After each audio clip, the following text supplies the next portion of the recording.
A'udzubillahi minasyaitonirrajim. Bismillahirrahmanirrahim. Wa qul ja'al haqqu wa zaqal batil innal batila kana zahuqa. Wa nunazzilu minal qur'ani ma huwa syifaa'un wa rahmatul lil mu'minin wa la yazidu dzalimina illa hasara. Assalamualaikum warahmatullahi wabarakatuh. Pemirsa Sahabat TV di mana saja berada, jumpa lagi ya. Malam kedua di hari ini. Ya, kebetulan malam Imlek ya. Tepatan dengan tanggal 22 Januari 2023, peringatan Imlek ya. Kesempatan malam hari ini kita akan kembali untuk melihat sebuah isu yang disampaikan oleh tetangga sebelah dalam sebuah video yang tentu saja ini adalah merupakan suatu pelajaran bagi kita semua bahwa betapa keingkaran kepada Allah itu merupakan sebuah dosa yang sangat besar. Kita di alam dunia ini masih diberikan kesempatan untuk bernapas, untuk diberikan kehidupan. Sudah sewajarnya lah kita sebaik-baiknya mungkin kita mempergunakan umur yang diberikan ini untuk berpikir bahwa jangan beriman buta pada suatu kepercayaan atau sebuah dogma ya. Kesempatan malam hari ini kita akan kembali untuk mereview yang melihat sebuah video. Langsung saja ya pemirsa, baru kita mengcounter apa saja statement-statement yang disebarkan oleh tetangga sebelah ini pemirsa ya. Kita langsung saja pemirsa. Jika teman-teman non-Kristen dengan tegas, jujur, dan berani mengatakan bahwa Yesus Kristus bukan Tuhan menurut keyakinan kalian, maka kami akan sangat menghormati itu. Tapi kami juga harus dengan tegas, jujur, dan berani mengatakan bahwa tokoh yang kalian anggap nabi tidak kami anggap nabi. Baik ya pemirsa ya. Di sini dia mengatakan bahwa jika kita tidak menganggap Yesus itu Tuhan, ya, maka dia akan menghormati kita. Ya, tentu saja ya itu. Nah, bahwa memang ketika kita melihat, ketika tetangga sebelah mengatakan bahwa Yesus itu Tuhan, anehnya di dalam Alkitab ini tidak ada satu ayat pun. Alkitab ini merupakan Alkitab yang diimani oleh tetangga sebelah yaitu umat Kristen, di mana Alkitab ini yang di tangan saya ini adalah Alkitab umat Katolik yang terdiri dari 73 kitab, sedangkan kitab umat Protestan itu terdiri dari 66 kitab. Di dalam kitab ini tidak ada satu ayat pun ya yang mana Yesus itu mengakui bahwa dirinya adalah Tuhan atau sembahku. Tidak ada satu ayat pun. Tetapi sayangnya umat Kristen ini mengapa mereka menuhankan Yesus? Ya, kita tentu saja menghargai keimanan bahwa ini adalah merupakan keimanan mereka. Tetapi kita sebagai umat Muslim itu mempunyai kewajiban untuk mendidik kembali saudara-saudara kita agar mereka itu tidak tergelincir ke dalam kesesatan. Ini adalah tugas kita sebagai umat Muslim itu. Ya, ini tugas kita. Nah, jadi tidak ada ya di dalam ayat ini ya. Jadi ketika dia mengatakan bahwa kita umat Muslim itu memang tidak mengakui keimanan terhadap ketuhanan Yesus, karena di dalam ayat Alkitab ini juga tidak ada, melainkan ya dalil tentang ketuhanan Yesus itu disebutkan sendiri oleh Paulus. Kita bisa melihat di dalam kitab Roma pasal ke-10 ayat 9 ya, bahwa apa kata Paulus di sana? Sebab jika kamu mengaku dengan mulutmu bahwa Yesus adalah Tuhan dan percaya dalam hatimu bahwa Allah telah membangkitkan dia dari antara orang mati, maka kamu akan diselamatkan. Ini bukanlah statement dari Yesus, tetapi ini adalah statement dari Paulus. Dan banyak lagi ayat yang lain itu. Jadi dalil tentang ketuhanan Yesus itu tidak disebutkan satupun oleh Yesus, melainkan oleh Paulus, di mana dalam sejarah, bahkan di dalam sumber-sumber kekristenan sendiri, tidak pernah satu detik pun Paulus itu bertemu dengan Yesus. Bahkan dalam sejarah tentu saja umat-umat Kristen pasti paham bahwa Paulus itu telah banyak membunuh pengikut-pengikut dari Yesus itu sendiri. Ya, bahkan murid-murid Yesus ya ketika dikabarkan bahwa Yesus itu sudah beriman, ya banyak sekali pertentangan terhadap keyakinan-keyakinan yang mana dalam hal-hal yang sangat krusial itu murid-murid Yesus itu bertentangan dengan Paulus. Ya, jadi itu ya. Jadi ketika kita itu mengatakan bahwa Yesus itu adalah bukan Tuhan, ya kita tentu saja harus mendidik kembali saudara-saudara kita itu untuk kembali ke jalan yang benar. Jadi saudara kita ini adalah salah seorang yang mengimani, yang beriman bahwa Yesus itu adalah Tuhan. Ya, sayangnya tidak ada satu ayat pun di dalam Alkitab di mana Yesus itu mengaku bahwa dirinya adalah Tuhan. Ya, apalagi di dalam Al-Quran sendiri itu, di dalam banyak ayat seperti kita lihat bahwa ayat di dalam Al-Quran itu mengkritisi tentang keyakinan-keyakinan umat sebelah itu, ya, tentang ketuhanan Yesus, tentang penyaliban Yesus, ya, tentang dosa asal. Itu banyak sekali ayat-ayat Al-Quran itu yang menyangkal tentang itu. Jadi tugas ini adalah merupakan tugas kita sebagai seorang muslim, ya, bukan tugasnya seorang ustadz atau dai, tetapi ini adalah merupakan tugas kita semua untuk mendidik kembali saudara-saudara kita untuk kembali ke jalan yang benar, ya. Nah, jadi itu. Lalu di dalam statement yang lainnya dia mengatakan bahwa dia itu tidak beriman dengan Nabi Muhammad SAW. Nah, ini adalah merupakan suatu penyangkalan yang sangat serius, di mana penyakit dari saudara kita ini penyakitnya sama dengan Yahudi. Kenapa? Karena umat Yahudi itu tidak beriman dengan Yesus juga, ya. Umat Yahudi itu tidak beriman kepada Yesus. Ketika Nabi Musa alaihissalam itu diutus, umat Yahudi itu beriman dengan Musa.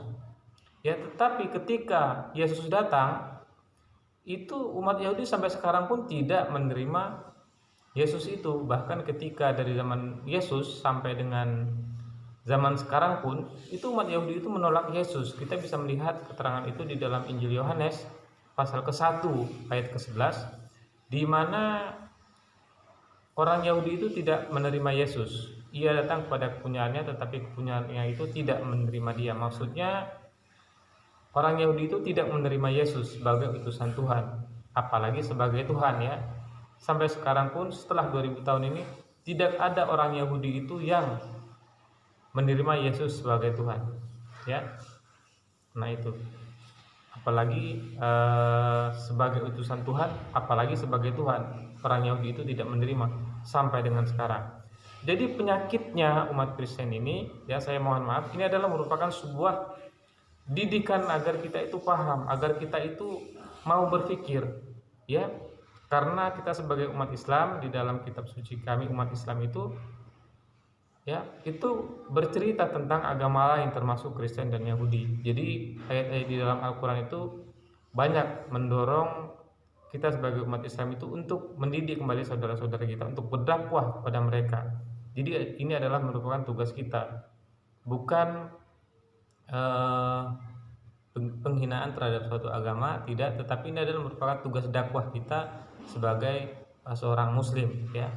Jadi di dalam banyak ayat kita bisa lihat ini tentu saja penyangkalan ini adalah penyangkalan saudara kita ini adalah sama halnya dengan penyangkalan orang-orang Yahudi dulu terhadap Yesus.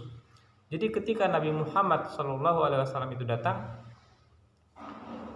kekeras kepalaan umat Kristen terhadap kedatangan Nabi Muhammad SAW ketika mereka tidak mau menerima Nabi Muhammad itu, yaitu penyakitnya sama juga dengan Yahudi ketika umat Yahudi itu tidak mau menerima Yesus 2000 tahun yang lalu. Jadi sama, ketika Yesus datang umat Yahudi tidak mau menerima Yesus. Ketika Nabi Muhammad datang, umat Yahudi dan umat Kristen tidak mau menerima Nabi Muhammad SAW sebagai utusan Tuhan. Padahal sudah dinubuatkan di dalam kitab suci mereka sendiri. Padahal sudah dinubuatkan, ya. Nah, kita kembali untuk membaca nubuatan-nubuatannya nanti setelah kita review lagi tayangan ke depannya, ya, pemirsa. Kami tidak percaya dia adalah nabi. Itu sebabnya dengan segala rasa hormat, jangan mengambil bagian-bagian di dalam kitab suci kami, seperti Ulangan pasal 18 ayat 15, untuk mendukung kenabian. Percaya ada nabi yang berasal dari Arab. Kami percaya Ulangan pasal seperti Ulangan pasal 18 ayat 15 untuk mendukung kenabian dari seorang berasal dari Arab. Karena kami tidak percaya ada nabi yang berasal dari Arab. Baik pemirsa, ya. Jadi ini sangat menarik ketika dia itu tidak mau menerima Nabi Muhammad itu sebagai utusan Tuhan, ya. Jadi sudah kita jelaskan, ya, tadi pemirsa, ya. Jadi di sini kemudian dia menyinggung tentang nubuatan Nabi Muhammad SAW yang kita klaim ada di dalam kitab Ulangan pasal 18 ayat 18. Jadi kitab Ulangan ini adalah kitab umat Yahudi yang dicaplok oleh Kristen. Ya, jadi kitab Perjanjian Lama ini sebenarnya adalah bukan kitabnya umat Kristen, tetapi adalah kitab umat Yahudi. Ini yang perlu kita pahami ya. Ya. Nah, jadi lucu ketika kita umat Islam itu mengutip Alkitab Yahudi dan Kristen, ya. Padahal Alkitab Yahudi ini sendiri dicaplok oleh umat Kristen itu menjadi bagian dari kitab suci mereka. Ya, tapi ini suatu pembahasan yang lain lagi nanti. Yang menarik di sini ketika dia itu melarang kita sebagai umat Muslim itu untuk mengutip kitab Ulangan pasal 18 ayat 18. Kitab Ulangan pasal 18 ayat 18 dan pasal 18-15 itu adalah merupakan nubuatan tentang kedatangan Nabi Muhammad SAW. Ini merupakan sebuah nubuatan yang begitu jelas, tetapi perlu pemahaman yang saling kait-mengkait antara kitab Ulangan pasal 18 dengan nubuatan-nubuatan di dalam kitab lain di dalam Perjanjian Baru, yaitu Injil Yohanes. Kita akan bacakan dulu ya nubuatan di dalam kitab Ulangan pasal 18 ayat 18 dan 15 ya. Pasal 18 ayat 15 dan dikatakan, seorang nabi akan kubangkitkan bagi mereka dari antara saudara mereka, seperti engkau ini, ya. Dialah yang harus kamu dengarkan. Kemudian kita bisa melihat lagi di dalam ayat 18, Ulangan pasal 18 ayat 18, seorang nabi akan kubangkitkan bagi mereka dari antara saudara mereka, seperti engkau ini, aku akan menaruh firmanku di dalam mulutnya, dan ia akan mengatakan kepada mereka segala yang kuperintahkan kepadanya. Ya, jadi di sini merupakan sebuah keterangan bahwa Jehovah itu berfirman kepada Nabi Musa bahwa seorang nabi akan aku bangkitkan dari antara saudara mereka seperti engkau ini. Jadi ada nabi seperti Musa yang akan datang setelah Nabi Musa alaihissalam itu. Jadi satu-satunya manusia di muka bumi ini yang diterima oleh kaumnya, ya, yang mana ciri-cirinya adalah sama seperti Musa, itu hanyalah Nabi Muhammad SAW saja. Kita bisa melihat karena nubuatan ini bagi umat Kristen itu seluruhnya cocok pada Yesus, tetapi sama sekali tidak. Kita bisa lihat bagaimana perbedaan antara Musa dan Yesus. Kita bisa lihat bahwa Nabi Musa itu diterima oleh kaumnya, sedangkan Nabi Isa alaihissalam atau Yesus itu sampai sekarang sejak 2000 tahun yang lalu itu tidak diterima oleh orang Yahudi. Ya. Kemudian kelahiran, dari sisi kelahirannya kita bisa melihat bahwa Nabi Musa alaihissalam dan Nabi Muhammad SAW itu lahir secara normal, secara wajar, dan sama-sama diterima oleh kaumnya. Ya, nah, kita bisa lihat, ya, sama-sama diterima oleh kaumnya. Tetapi dari sisi kelahirannya juga bahwa baik Musa dan Yesus itu, baik Musa dan Nabi Muhammad SAW itu lahirnya secara normal, ya, punya ayah dan punya ibu sama juga dengan Nabi Muhammad, dan juga diterima oleh kaumnya. Walaupun Nabi Muhammad dan Nabi Musa itu selama hidupnya itu menempuh segala macam rintangan dan kesulitan-kesulitan, tetapi sampai dengan akhir hayat beliau itu baik Musa ataupun Nabi Muhammad itu sama-sama diterima oleh kaumnya. Tapi Yesus tidak. Yesus tidak diterima oleh kaumnya, bahkan Yesus juga lahir seperti kita ketahui bahwa Yesus itu hanya mempunyai seorang ibu tetapi tidak punya seorang ayah, karena ini merupakan sebuah mukjizat, ya. Kemudian kalau kita lihat dari hal-hal yang lainnya juga bahwa Yesus itu sangat berbeda dengan Nabi Musa alaihissalam itu. Jadi ini merupakan sebuah hal yang sangat berbeda. Tidak mungkin Yesus itu sama seperti Musa, dan tidak mungkin juga bahwa kitab Ulangan pasal 18 ayat 18 ini dinubuatkan kepada Yesus, melainkan dinubuatkan kepada Nabi Muhammad SAW. Kita juga bisa melihat di dalam zaman Yesus sendiri, pada zaman Yesus sendiri itu orang-orang Yahudi itu masih menunggu terpenuhinya nubuat di dalam kitab Ulangan pasal 18 ayat 18 tadi.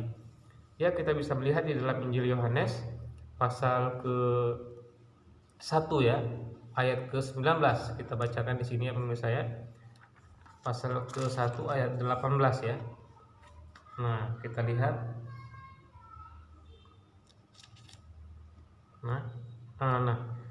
Di ayat 19 ya pemirsa ya. Injil Yohanes pasal ke-1 kita bacakan di sini. Dan inilah kesaksian Yohanes ketika orang Yahudi dari Yerusalem mengutus beberapa imam dan orang-orang Lewi kepadanya untuk menanyakan dia, "Siapakah engkau?"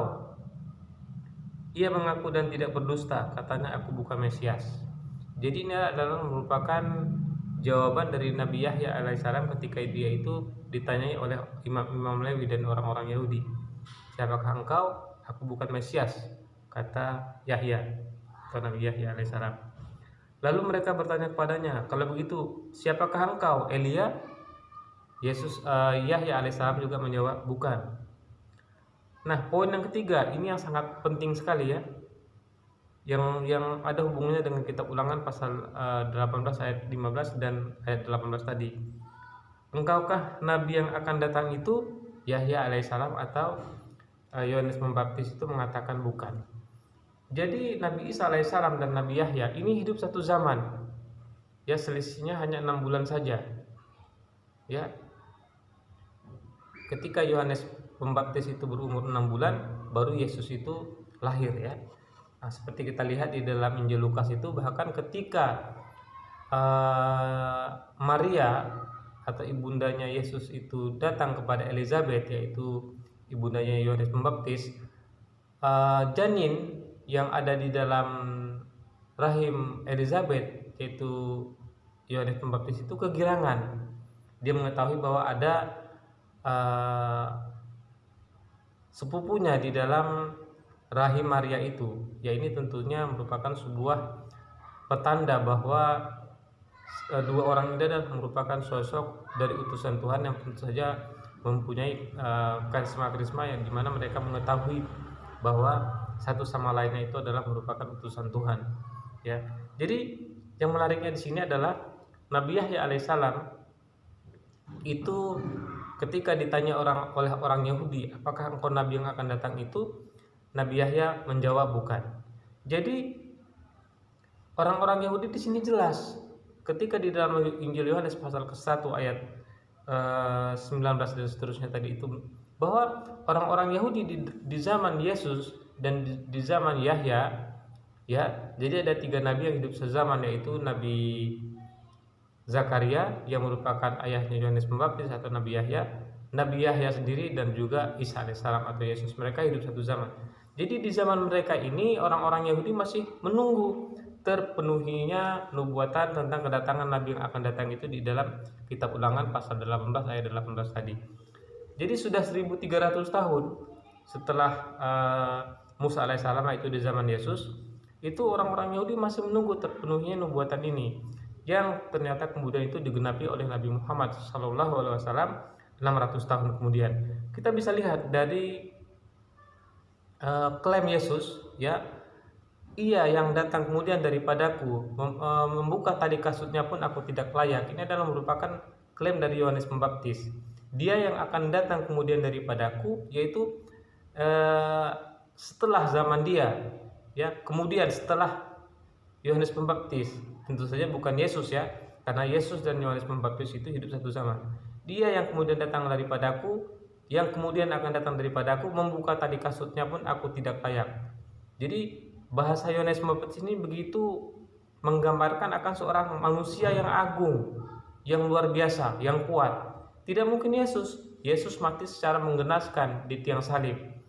Ya, menurut keyakinan umat Kristen. Apakah ini merupakan sosok yang sanggup menggemparkan dunia?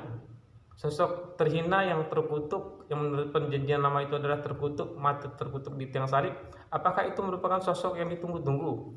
Apakah itu merupakan sosok yang agung? Apakah itu merupakan sosok yang kuat?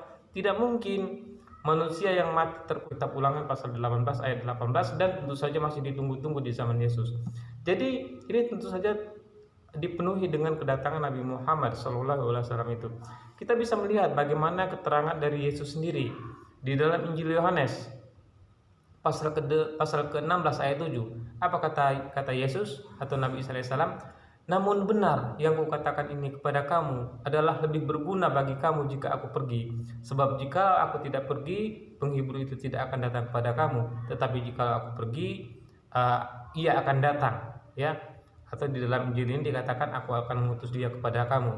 Ya. Ini adalah merupakan gaya bahasa dari Injil Yohanes yang tentu saja ini di luar pembahasan yang lain, karena Alkitab ini merupakan suatu ayat yang serba sudah mengalami interpolasi, penambahan dan pemalsuan, tambal sulam ya. Ini kita bahas di lain pasal, di lain hari lagi nanti. Nah, jadi kita fokus pada perkataan Yesus dalam Injil Yohanes pasal ke-16 ayat 7 yang sudah saya sebutkan tadi. Kemudian mari kita melangkah ke ayat 12 ya. Masih banyak hal yang harus kukatakan kepadamu, kata Yesus, tetapi kamu belum dapat menanggungnya. Tetapi apabila ia datang, itu Roh kebenaran, ia akan memimpin kamu ke dalam seluruh kebenaran. Sebab ia tidak akan berkata-kata dari dirinya sendiri, tapi segala sesuatu yang didengarnya itulah yang akan dikatakannya. Jadi dari keterangan Nabi Isa alaihissalam di dalam Injil ini jelas dikatakan bahwa ini merujuk kepada kitab Ulangan pasal 18 ayat 18 tadi. Ya, apa kata Injil kitab Ulangan pasal 18 ayat 18 tadi, kita akan ulangi. Seorang nabi akan kubangkitkan bagi mereka dari antara saudara mereka seperti engkau ini, aku akan menaruh firmanku di dalam mulutnya, kata Allah, dan aku akan mengatakan aku akan menaruh firmanku dalam mulutnya, dan ia akan mengatakan kepada mereka segala yang kuperintahkan kepadanya. Persis sama seperti kata Yesus ya. Namun masih banyak hal yang harus kukatakan kepadamu, tetapi kamu belum dapat menanggungnya. Tetapi apabila ia datang, yaitu Roh kebenaran, ia akan memimpin kamu ke dalam seluruh kebenaran, sebab ia tidak akan berkata-kata dari dirinya sendiri, tetapi segala sesuatu yang didengarnya itulah yang dikatakannya. Persis seperti kitab Ulangan pasal 18 ayat 18 tadi. Jadi cocok baik dari keterangan Yohanes Pembaptis ketika ditanya oleh orang-orang Yahudi, engkaukah nabi yang akan datang itu? Dia menjawab bukan. Dari keterangan Yesus sendiri sudah jelas bahwa dia menubuhkan akan kedatangan nabi yang terakhir.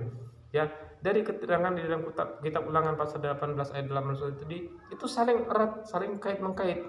Jadi ini merupakan suatu keterangan yang sangat luar biasa bahwa memang umat Yahudi itu dan juga Kristen tentu saja menunggu akan kedatangan utusan Tuhan yang mulia. Makanya ketika kita membaca di dalam sirah Nabawi, ketika utusan Nabi Muhammad SAW hijrah ke Ethiopia, ketika terjadi dialog antara Ja'far bin Abi Thalib dengan pemuka Nasrani di sana, Raja Ethiopia itu masuk Islam beserta pengikut-pengikutnya. Tetapi keislaman Raja Ethiopia yang Kristen ini luput dari pembahasan dalam sejarah dunia. Jadi ada apa di sini? Ada merupakan suatu tanda kutip. Ya, mengapa keislaman dari Raja Najasyi ini ditutupi oleh sejarah dunia? Ya, hanya sumber-sumber Islam saja yang mencatat ini. Ya, ini merupakan suatu question mark ya, tetapi kita akan membahas itu mungkin suatu saat nanti insya Allah ya. Tapi poin kita di sini adalah jelas bahwa saudara kita ini hanya memahami Alkitab itu, tetapi hanya membaca Alkitab, tetapi dia tidak memahaminya dengan benar. Karena jika dia memahami Alkitab ini dengan benar, maka dia akan akan masuk ke dalam Islam sama seperti halnya Raja Najasyi ketika terjadi dialog dengan Ja'far bin Abi Thalib. Jadi tidak semua umat Kristen itu yang menolak kebenaran. Ada juga umat-umat Kristen yang lain itu yang juga menerima kebenaran dan menerima kenabian Nabi Muhammad SAW, tetapi jumlah mereka itu sangat sedikit sekali. Ya, tetapi banyak di antara mereka itu adalah orang-orang yang fasik, orang-orang yang ingkar, termasuk saudara kita ini ya, yang di video ini yang kita lihat ini, termasuk dari orang-orang yang ingkar, termasuk dari orang-orang yang fasik karena tidak mau menerima Nabi Muhammad SAW sebagai utusan Tuhan yang terakhir. Padahal Nabi Muhammad ini sudah dinubuatkan oleh Allah Subhanahu wa taala dan sudah dinubuatkan oleh seluruh para nabi. Kita bisa melihat di dalam surat Al-Imran surat ketiga ayat ke-81, keterangannya sangat jelas di sana bahwa Allah itu sudah memberikan kepada seluruh para nabi itu keterangan akan datangnya Nabi Muhammad SAW sebagai utusan Tuhan yang paling agung. Ya, jadi inilah pemirsa ya, yang merupakan sebuah keterangan dan juga merupakan suatu bahan renungan bagi kita bersama bahwa hanya Islamlah satu-satunya agama yang hak. Jadi poinnya juga di sini adalah bahwa keingkaran umat Kristen ya yang menolak kedatangan Nabi Muhammad SAW, penyakitnya juga sama dengan halnya umat Yahudi ketika menolak Nabi Isa alaihissalam 2000 tahun yang lalu sampai dengan sekarang. Umat Yahudi itu tidak mau menerima Yesus sebagai nabi, apalagi sebagai Tuhan ya. Tidak mungkin orang Yahudi itu mau menerima Yesus sebagai Tuhan, tetapi sebagai nabi ya, sampai sekarang pun umat Yahudi itu tidak menerima Yesus sebagai nabi atau utusan Tuhan. Sama halnya umat Kristen dan Yahudi ini tidak mau menerima Nabi Muhammad SAW sebagai utusan Tuhan ya. Jadi penyakitnya sama ya, umat Yahudi dan Kristen itu penyakitnya sama. Ini kita tidak berbicara dengan Kristen yang beriman, tapi kita ini berbicara tentang Kristen yang kafir-kafir ini ya pemirsa. Nah, lalu yang menarik di sana dia mengatakan bahwa tidak ada nabi dari Arab. Nah, ini lucu sekali. Jadi dia mengutip dari Murtadin Saifuddin Ibrahim. Kita akan baca ayatnya pemirsa ya. Apakah benar tidak ada nabi dari Arab? Mari silakan pemirsa buka di dalam kitab Ulangan, di dalam kitab Yesaya. Ya. Di dalam kitab Yesaya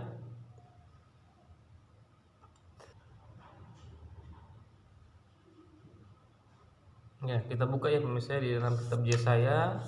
Silakan pemirsa yang ada di rumah, silakan cross check dengan apa yang saya kutip ini. Di dalam kitab Yesaya pasal ke-21 ya, silakan buka pasal ke-21. Kita lihat apakah tidak ada nabi dari Arab. Ya.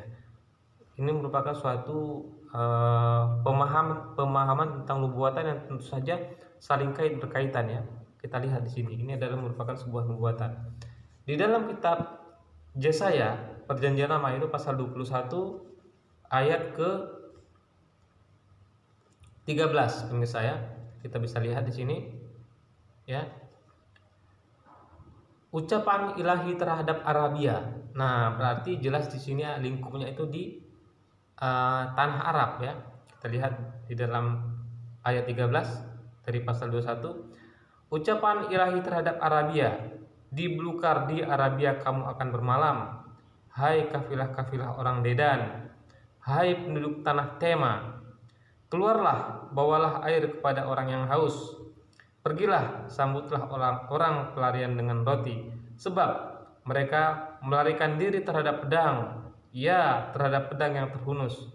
Terhadap busur yang dilentur. Sebab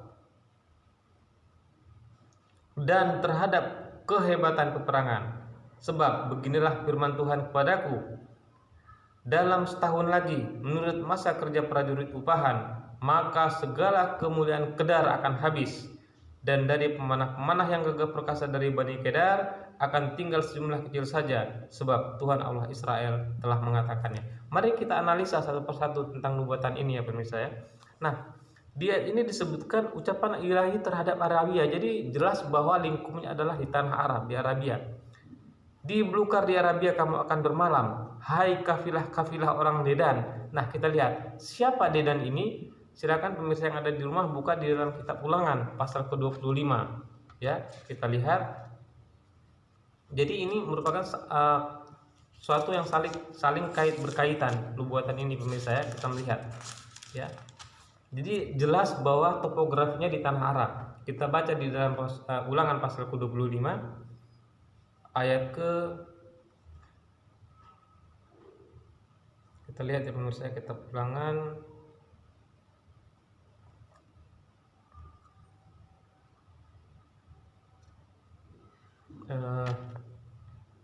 bukan Ulangan ya pemirsa, di kitab Kejadian ya. Barangkali saya yang salah ya. Kejadian. Nah, bisa lihat di dalam kitab Kejadian pasal ke-25 kita bacakan siapa itu kafilah orang Dedan. Ya. Kita baca pasal 25 dari kitab Kejadian. Abraham mengambil pula seorang istri namanya Keturah. Perempuan itu melahirkan baginya Zimran, Yoksan, Medan, Midian, Isbak dan Suah. Yoksan memperanakan Sheba dan Dedan. Jadi jelas Dedan ini adalah merupakan anak dari cucu dari Ibrahim, dari istri yang bernama Keturah. Ya, jadi jelas kafilah-kafilah orang Dedan ini adalah cucu dari Nabi Ibrahim dari istrinya Keturah. Ya, kemudian kita melihat lagi bacanya lagi di ayatnya yang selanjutnya tadi. Hai kafilah-kafilah orang Dedan, sudah jelas ya. Hai penduduk tanah Tema. Ya tadi Dedan sudah jelas, yaitu dari cucu Abraham dari istri Ketura. Lalu hai penduduk tanah Tema. Siapa Tema ini? Nah, mari kita lihat di dalam kitab Kejadian pasal 25 ayat ke-12. Ya, inilah keturunan Ismail, anak Abraham yang telah dilahirkan baginya oleh Hajar, perempuan Mesir, hamba Sarah itu. Inilah nama Ismail disebutkan menurut urutan lahirnya. Nebayot, anak sulung Ismail.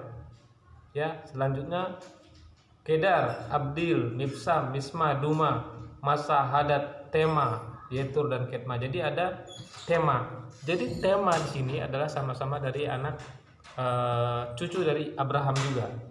Ya, cucu dari Abraham. Jadi kafilah-kafilah orang Dedan dan kafilah-kafilah tanah Tema yang menempati daratan di Madinah itu adalah merupakan keturunan-keturunan dari Ibrahim, di mana keturunan-keturunan dari Ibrahim dari kafilah penduduk tanah Tema dan kafilah-kafilah orang Dedan tadi, mereka ini adalah merupakan suku Aus dan Khazraj, yang mana mereka inilah yang mendukung dari dakwah Nabi Muhammad SAW setelah beliau itu hijrah di Madinah. Lalu setahun setelah itu terjadilah peperangan Badar, di mana 1000 lebih orang Kedar itu dipermalukan oleh umat muslimin di dalam perang Badar itu, di mana 1000 orang lebih itu dikalahkan hanya oleh 300 orang-orang muslimin, yaitu dari dibantu oleh kafilah-kafilah orang Dedan dan penduduk tanah Tema ini tadi. Jadi jelas di sana dinubuatkan, sambutlah orang pelarian dengan roti, sebab mereka melarikan diri terhadap pedang, ya, terhadap pedang yang terunus, terhadap busur yang berlentur, dan terhadap kehebatan peperangan. Sebab beginilah permintaan Tuhan kepadaku, dalam setahun lagi menurut masa kerja prajurit upahan, maka segala kemuliaan Kedar akan habis. Jadi kemuliaan Kedar, kemuliaan orang-orang Quraisy, setahun setelah Nabi Muhammad itu hijrah, mereka dipermalukan dalam perang Badar, di mana menurut bahasa Alkitab ini adalah segala kemuliaan Kedar, ya, yaitu anak-anak Ismail nomor 2 dari Kedar tadi, yaitu orang-orang Quraisy, itu dipermalukan dalam perang Badar. Jadi jelas di sini bahwa ini merupakan suatu nubuat akan adanya datang nabi dari Arab, yaitu Nabi Muhammad SAW. Jadi lucu sekali ketika dia mengatakan bahwa tidak ada nabi dari Arab, tetapi di Alkitab ini jelas ada, merupakan suatu indikasi atau nubuatan yang sangat jelas tentang kejadian-kejadian yang sangat penting di dalam nubuatan kenabian yang terhadap di dalam perjanjian lama ini, ya. Jadi ini mungkin ini saja ya pemirsa yang perlu kita sampaikan pada kesempatan malam hari ini. Ya, terima kasih atas segala perhatian. Mudah-mudahan ini menjadi bahan renungan bagi kita semua, ya, agar kita bisa lebih memperkuat lagi keimanan kita sebagai seorang muslim. Terima kasih. Wabillahi taufiq wal hidayah. Assalamualaikum warahmatullahi wabarakatuh.